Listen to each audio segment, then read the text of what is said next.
E for One, Entertainment for One podcast. I am Anthony AP, and let's just get right into it. Let's just cut to the let's just cut the BS. Like, subscribe, share the vid if you like this content, of course. The reason why you're here, you want to hear my reaction and my thoughts on the brand new NAS album, Magic 2. That's why you clicked on the vid. I mean, for real, for real.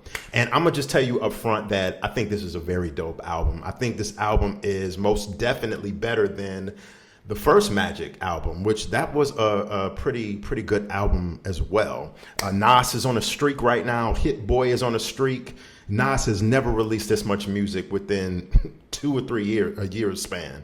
HitBoy just came out with Surf or Drown Volume 2 earlier this year. I thought that was a very well produced album, a hot album. He did an album for Music Soul Child a couple months ago, fully. So he's on a streak. So NAS and HitBoy continuing their winning streak, seriously.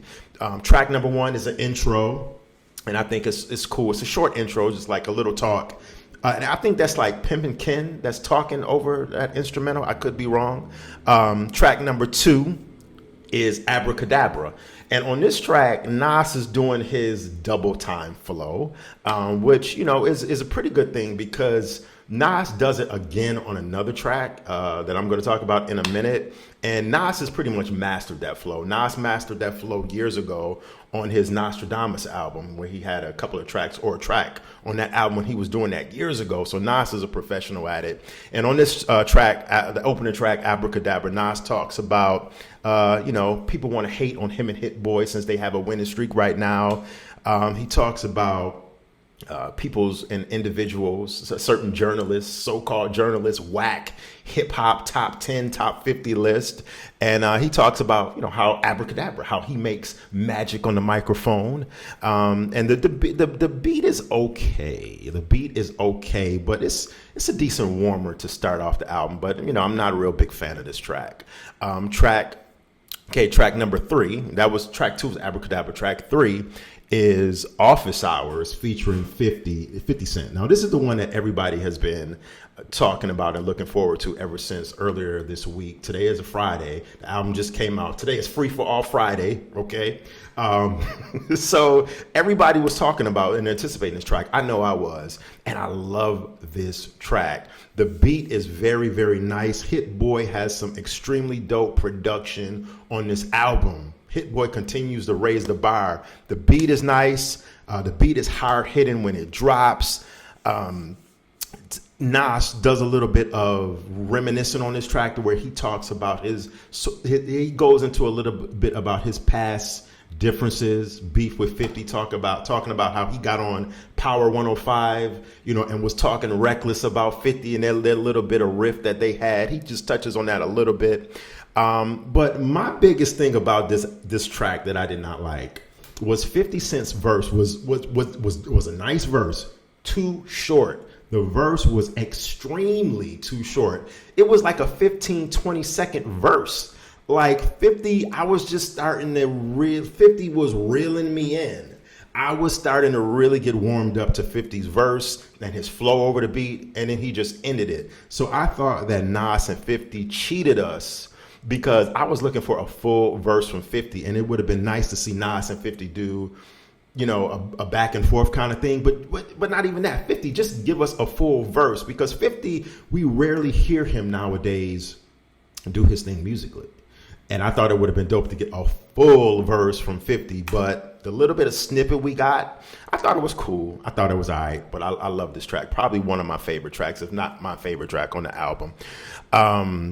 Okay, track number 4 is Black Magic. Now, on this track, Black Magic, I like this track. Has a piano kind of a beat to it, piano kind of a loop. It sounds like HitBoy sampled a little bit of Gangsta Boo. Correct me if I'm wrong. It sounded like a rest in peace to Gangsta Boo, rest in heaven.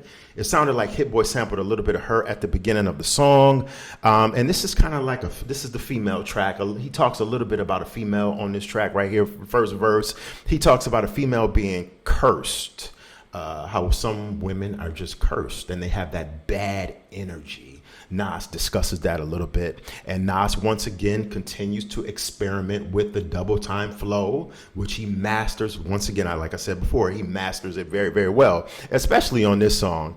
And a lot of black magic voodoo talk on that joint right there. Track number 5 is Motion. And Motion is another hard-hitting track. Nas is rhyming with urgency on this track. He's rhyming at a fast pace, so you got to keep up with him. And I just like it. I thought the beat was dope. It continues the flow of the album. Was where we on track number 6, Bokeem Woodbine. Now, for those who don't know, you should know, Bokeem Woodbine is an actor, and he's been acting in the game for like 30 years, starring in some classic movies. And on this joint right here, Nas is pretty much, I like the beat. The Nas is flowing pretty nicely over the track. The beat is dope. Nas shouts out Bokeem Woodbine on the track. And Nas actually had a line on this track right here that I really, really liked. Hopefully, of course, I can't rap it like Nas, but I'm not going to butcher it either. Nas said, "Remember, I sat on Cool G Rap couch, drank Old E till we could have blacked out. He pulled the track out, thinking about what to rap about, snapping like Christian and Blueface, trading bars with the gods till they get the screw face." I liked it, that line. Pardon me. Of course, I didn't rap it like Nas, but I just wanted to throw that out there because I loved how Nas shouted out Cool G Rap on that song. And Cool G Rap and Nas, they had the song that was so dope, the classic song Fast Life from back in the day on G Rap's 456 album. I thought that was nice how Nas shouted Cool G Rap out on the track Bokeem Woodbine. Track number 7 is Irvin Magic, and Irvin Magic Johnson. Magic Johnson referring to a title referring to the basketball player. Track number 7. And this one, I really wasn't a fan of this song, straight up. This is probably like the first song on the album that I really didn't particularly care for. I said, to myself that it sounds like Nas is trying to fit in with today's climate and of hip hop and today's newer generation with the way he's flowing on this song. So, the hook is kind of weak. Irvin Magic Johnson, I really wasn't feeling this track. So we get all the way up until track number 7. And that was the first track that I'm just really wasn't feeling like that, besides number 2, Abracadabra. Track number 8, What This All Really Means. It's self-explanatory in the title.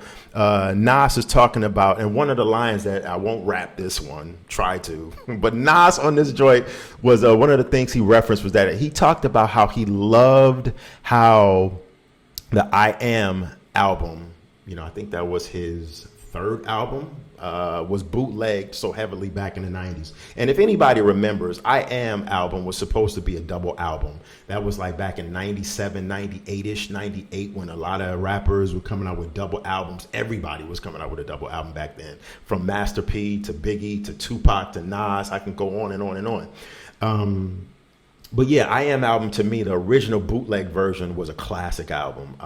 And you can find most of those songs online because they're scattered off throughout Nas's releases, and some of them never came out. Like, Okay, You Want to Play Rough, that was on Hell Up in Hot, what is it, a Dame Grease compilation album. That song was raw as hell. That was one of my favorite Nas songs of all time. Papa Was a Player, which was on Lost Tapes.